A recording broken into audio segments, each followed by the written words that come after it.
Del libro del profeta Isaías. Aquel día se cantará este canto en el país de Judá.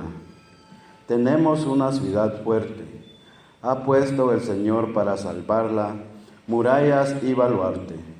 Abran las puertas para que entre el pueblo justo, el que se mantiene fiel, el de ánimo firme para conservar la paz. Porque en ti confío. Confíen siempre en el Señor, porque el Señor es nuestra fortaleza para siempre, porque Él doblegó a los que habitaban en la altura, a la ciudad excelsa la humilló hasta el suelo, la arrojó hasta el polvo, donde la pisan los pies de los humildes, los pasos de los pobres. Palabra de Dios.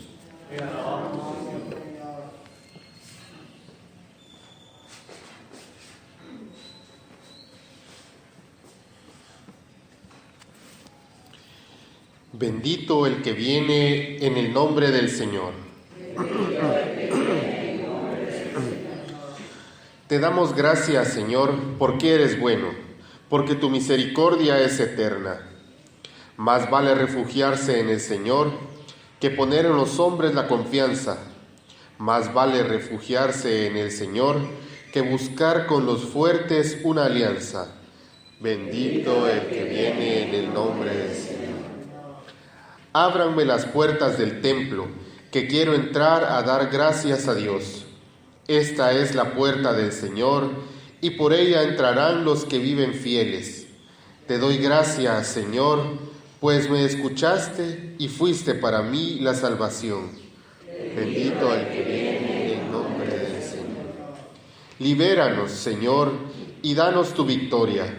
Bendito el que viene en nombre del Señor. Que Dios, desde su templo, nos bendiga. Que el Señor, nuestro Dios, nos ilumine. Bendito el que viene en nombre del Señor.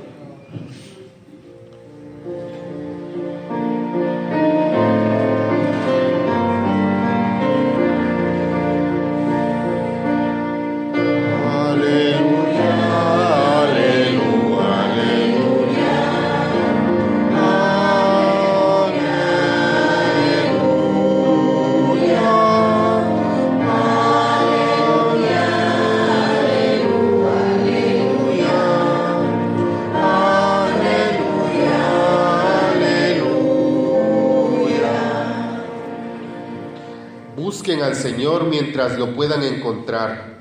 Invóquenlo mientras está cerca.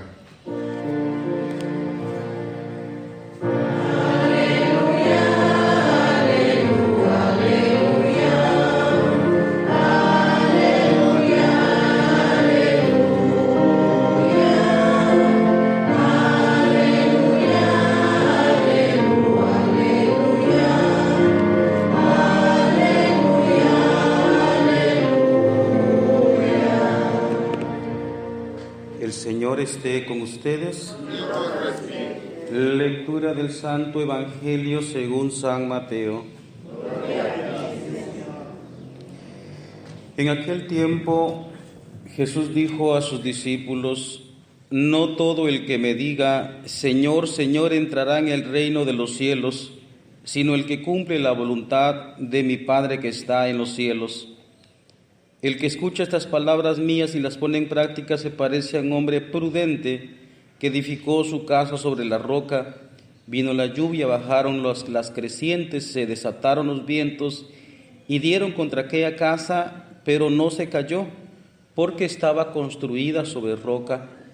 El que escucha esas palabras mías y no las pone en práctica se parece a un hombre imprudente que edificó su casa sobre arena. Vino la lluvia, bajaron las crecientes, se desataron los vientos, dieron contra aquella casa y la arrasaron completamente. Palabra del Señor. Gloria a ti, Señor.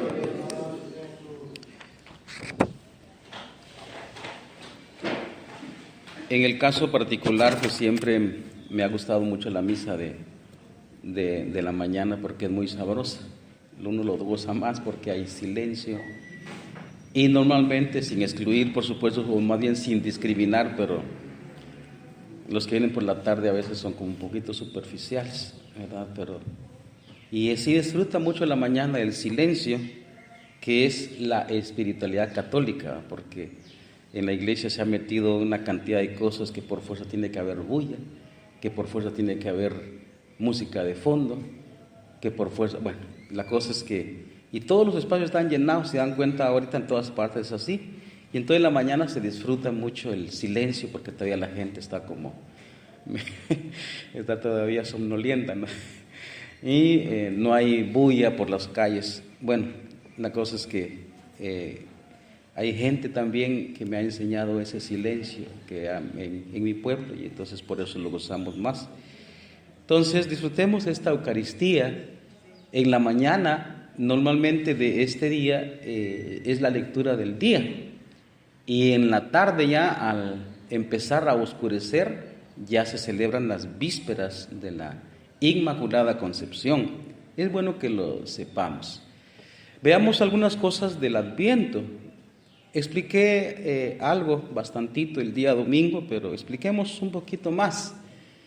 Si usted está atento a las lecturas de estos días, la Iglesia tiene su forma de colocar las lecturas. Los grandes guías del Adviento, pues son 3 personas. Aparece Isaías, que es nuestra lectura de hoy, aparecerá también Jeremías, y aparecerá, Juan el Bautista, y aparecerá ya en la última semana la Santísima Virgen María. Ellos son como los 3 grandes guías que nos van iluminando el camino, y aparecerán estos personajes en la primera lectura. Ese es un aspecto que es necesario que conozcamos, cómo está estructurado. Segundo, las lecturas de estos días de Adviento, la primera lectura, especialmente en lo que conocemos como el tiempo ferial, es decir, entre semana, si usted escucha atentamente la lectura primera, siempre está en futuro, y ese futuro aparece en el Evangelio como un cumplimiento, aparece como cumplido, el Señor cumpliendo con aquello que ha prometido. Ahorita no está muy claro en la lectura que escuchamos, en otros días aparece como muy claro. Vea, por ejemplo, le voy a leer las lecturas de ayer. Ayer las lecturas de Isaías decían lo siguiente, ¿dónde está? Aquí está. En aquellos días el Señor del universo preparará sobre este monte un festín, preparará, tiempo futuro, sobre este monte un festín con platillos suculentos para todos los pueblos, un banquete con vinos exquisitos y manjares sustanciosos. Él arrancará en este monte el velo que cubre el rostro de todos los pueblos. Mire, eso es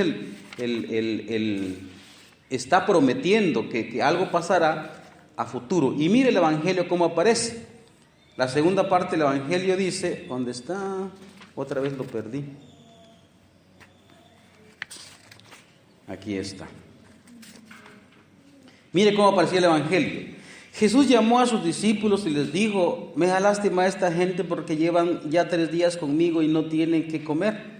No quiero despedirlos en ayunas porque pueden desmayarse en el camino. Los discípulos le preguntaron, ¿dónde vamos a conseguir en este lugar despoblado panes suficientes para saciar a tal muchedumbre? Jesús les preguntó, ¿cuántos panes tienen? Ellos contestaron, 7 y unos cuantos pescados. Después de ordenar a la gente que se sentara en el suelo, Jesús tomó los panes y los pescados y habiendo dado gracias, lo partió y los entregó a los discípulos y los discípulos a la gente. Todos comieron hasta saciarse y llenaron 7 canastos con los pedazos que había sobrado. Nota ahí que está en el pasado, estamos hablando de Isaías 7 siglos antes, está haciendo una promesa. Y después en el Evangelio aparece como Jesús cumpliendo con esa promesa, preparará. Por supuesto que aquí está hablando simbólicamente, porque esos panes y esos peces, esa comida suculenta, porque para el judío eso es comida suculenta, es decir, banquetes exquisitos. Falta también lo que dice Salmo 62, ¿verdad? Me saciaré como de injundia y de manteca, dice el Salmo 62.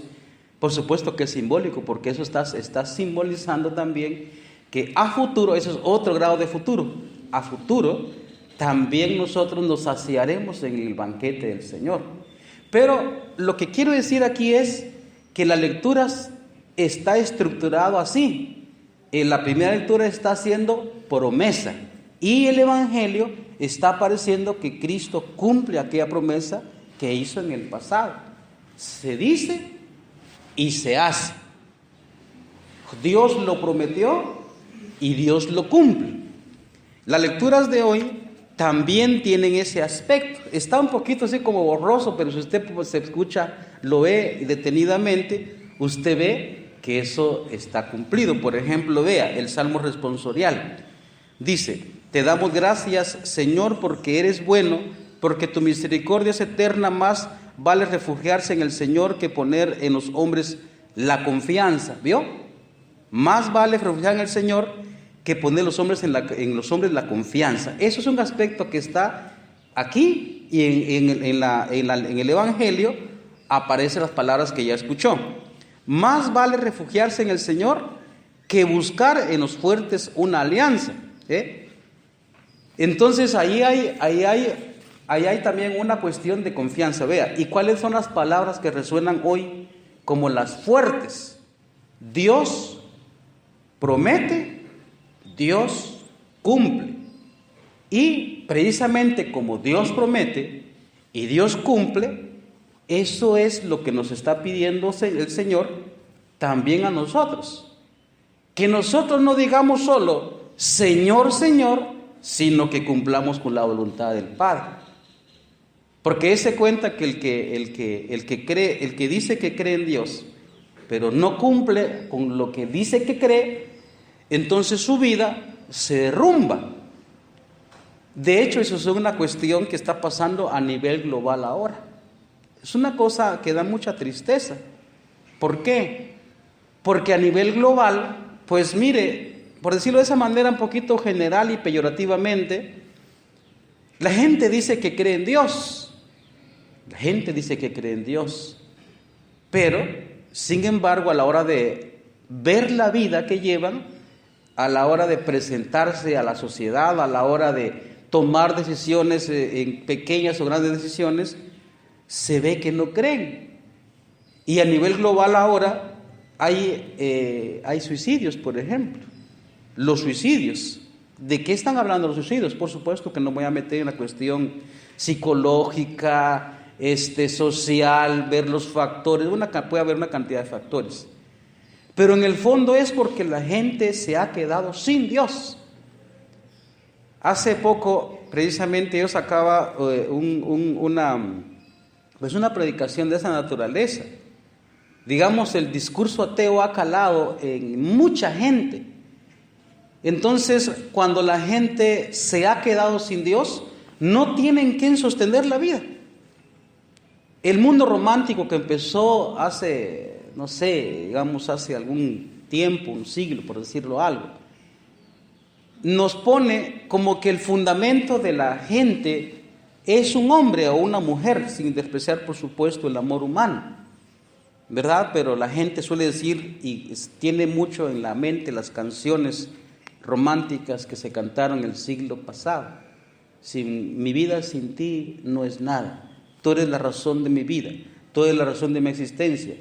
Una cantidad de cosas así que suenan muy románticas y muy bonitas, pero a la hora de la verdad, el fundamento de la vida se convierte de una mujer un hombre, y como los hombres pues somos muy frágiles, no llenamos digamos el corazón de ninguna mujer, la mujer se derrumba y se destroza en la vida y pues no sabe qué hacer con la vida. El varón también que pone su vida en una mujer, como digo, no estoy despreciando el amor humano, pero pone en su vida en manos de un hombre. Tú eres mi felicidad, tú eres mi razón de mi existencia. Y a la hora de la verdad, el hombre también, pues no es que de pronto lo traicionó, pero no le puede llenar el corazón, y la mujer se derrumba. Y al revés, el hombre también pone su confianza en una mujer, y a la hora de la verdad, pues la mujer no le llena completamente el corazón, y entonces por eso anda por ahí chucheando un poquito. Perdónenme esa expresión, ¿no? Y entonces, y las vidas se derrumban y la gente se siente destrozada y devastada. ¿Por qué? Pero porque la gente se ha quedado sin Dios. Pero lo que estoy diciendo aquí es que si creemos en Dios, uno debería poner absolutamente toda la confianza en Él, como dice el Salmo que ya le hemos leído, y la vida no se derrumbaría. O sea, Dios nos pide en estas lecturas que así como Él promete y cumple, así nosotros que decimos que creemos en Él, debemos cumplir aquello con lo que decimos creer. Porque ese es el drama que está viviendo hoy la sociedad. Ve, por ejemplo, ¿por qué estamos sufriendo? Este es otro ejemplo.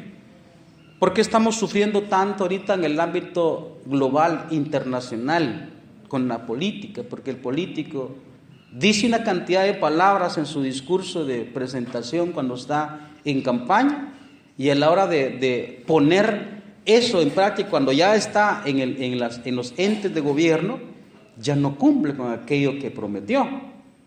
El hombre le promete 1000 amores a la mujer, y ahora a la hora de la realidad pues anda por ahí, como ya dijimos un poquito, chucheando por ahí, y entonces no cumplió con aquello que prometió. También la mujer promete un montón de cosas y a la hora de la realidad no cumple. Y entonces, y si me permiten también, aunque esto es un poquito complicado y doloroso decirlo, sin embargo también es una realidad, porque no podemos nosotros ser triunfalistas. Entonces esa es mucha decepción que tiene la gente también de los predicadores, tanto en el ámbito protestante como en el ámbito también de nuestra Santa Iglesia Católica fundada por nuestro Señor Jesucristo, que el predicador dice y no cumple. Y entonces, ¿qué pasa con usted, señor cura? ¿Qué pasa con usted, padre, que usted mire y usted predica y dice y parece que usted no se convierte? Y esa es la gran decepción que tiene mucha gente, porque a la hora de prometer, pues uno promete, pero a la hora de cumplir parece que la vida no dice lo que uno prometió. Y esa es una de las grandes decepciones que tiene, digamos, el mundo actual. Por eso decía Jesucristo, ustedes se recordarán, aquí sí en el ámbito puramente creyente, en el capítulo 17, versículo 21 de San Juan, precisamente decía eso Jesucristo: oh Padre, que todos sean uno, para que el mundo crea. Y ese es el escándalo que tenemos a nivel general, que las religiones, pues uno dice otra dice otra cosa, y entonces a la hora de la realidad estamos muy divididos, y la gente le cuesta creer, porque el creyente en la apariencia dice, pero después a la hora de la verdad no se cumple. Y entonces por eso es que saca esto Jesucristo. Oiga, no se trata que usted diga Señor, Señor, se trata que usted le crea a Él. Y hago la acepción siguiente: una cosa es, hermanos, creer, y otra cosa es creerle. Porque creer, lo que significa creer es que Dios existe, existió, existe, existirá, como hemos dicho, ¿no? En el saludo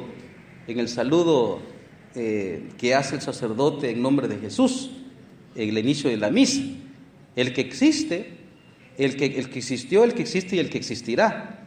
Creer es creer que Dios existe, sí, pero una cosa es creer que Dios existe, otra cosa es creerle a Él.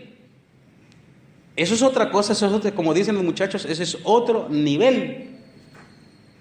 Eso es otro nivel. Porque a la hora de creer, pues uno cree que Dios existió, uno tiene datos históricos, ve, ahí está por ejemplo Flavio Josefo en un libro histórico que nos dice también más o menos lo que dice el Evangelio y lo que hizo Jesús. Y la mayoría de gente cree, hasta los ateos creen que Jesús existió, pero creerle suena como cuando uno escucha las palabras de Jesús y uno escucha la predicación de Jesús. A la gente moderna de hoy, llevado por la ciencia, sin por eso significa que estoy despreciando la ciencia verdadera, lo que estoy despreciando es el cientificismo. La gente le cree más al científico, al profesional con la bata, le cree a él y no le creen para nada a las palabras que dice Jesús en el Evangelio, no tanto al predicador. El predicador tiene que comentar actualizado las palabras que dice Jesucristo.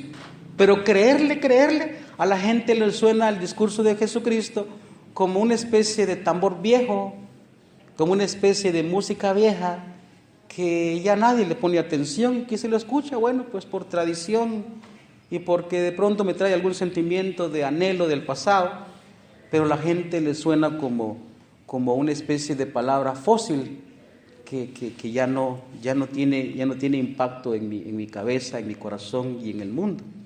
Y entonces la gente no le cree. Y eso es lo que nos está reclamando Cristo. Tenemos que creerle, y lo enfatizo, ¿verdad? Creerle lo que Él nos dice. Y termino con estas palabras. Nosotros vamos a conocer a Dios cuando nosotros le creamos.